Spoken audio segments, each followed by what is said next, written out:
Those who have triggered the alley politics and the perdition of coalition suddenly just don't pay them any attention.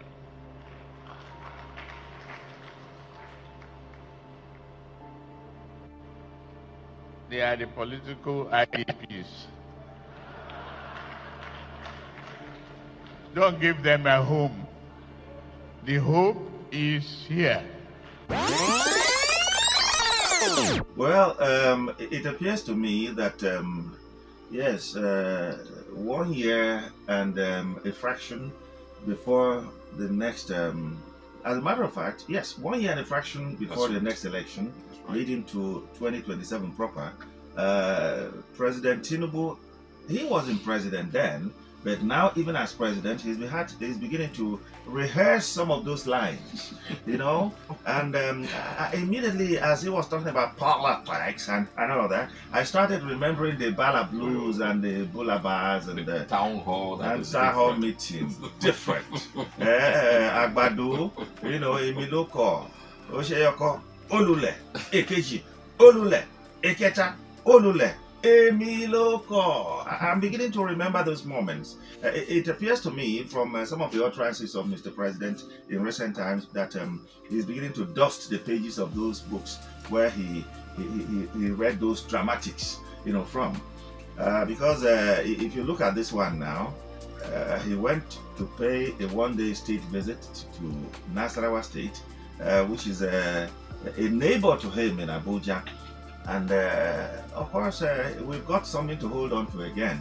Now we know that there are IDPs, which are not internally displaced persons, but internally displaced politicians. This is coming from Mr. President, and I think it can be etched down as something we can take home when we talk about the political history of this nation in years to come.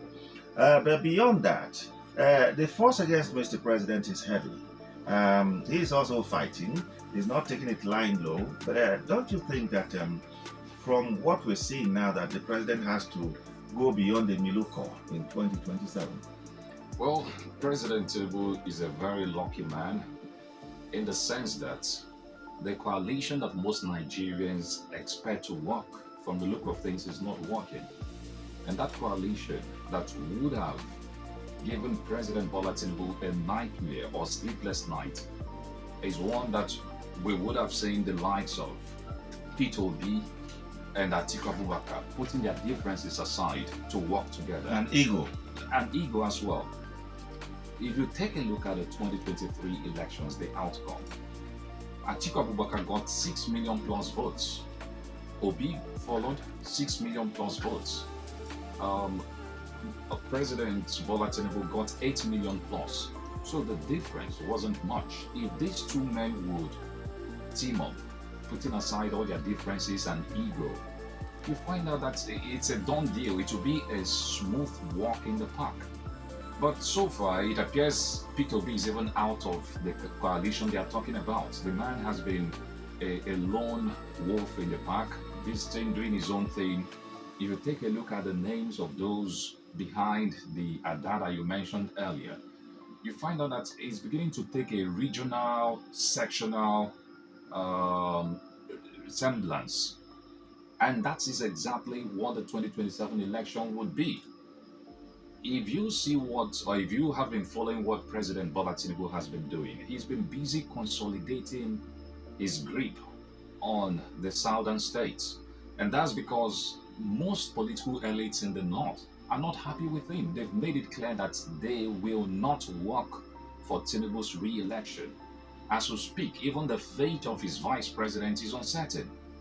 The signs are there that the North would likely not vote for Tinubu, where he got majority of his votes in 2023. So if that be the case, I see President Tinubu having a smooth walk or a smooth sail back to Aso Rock in 2027. Because who is that personality that would challenge him in the north? Already there's this consensus amongst Nigerians that power should remain in the south. So those who are forming coalition, hoping that they will push power to the north, for me, it's a no-no. There's this belief that the South should be allowed to do 8 years. Anything short of that, many Southerners would not support that. That is what President Tinubu has got going for him. Well, the word power and the way it is used in Nigeria makes me to shudder each time I hear it. I wish we had another term that we could use so that we'd have a democratic coloration.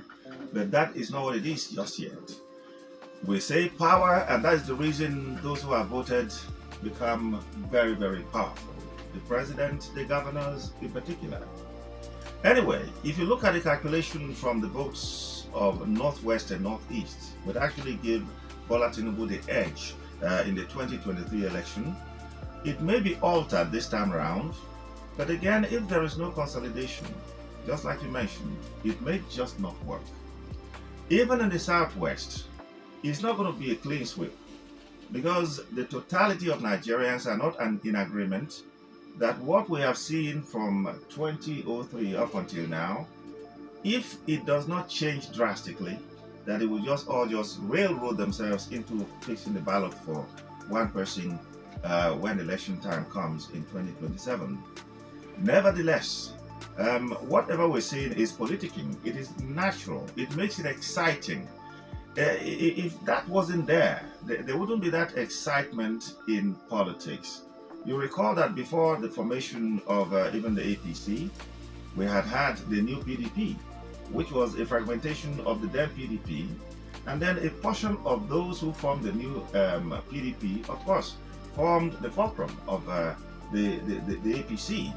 So much so that the likes of Saraki, if you recall, That's right. coming from the PDP, of course, through what we call the legislative coup, became the Senate president.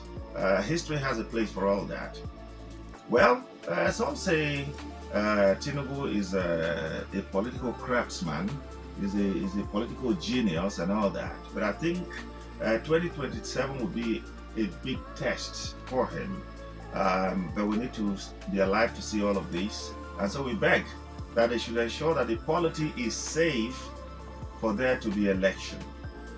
The polity must be safe vis-a-vis all the problems that time will not permit us to mention at the moment, if you understand me. True.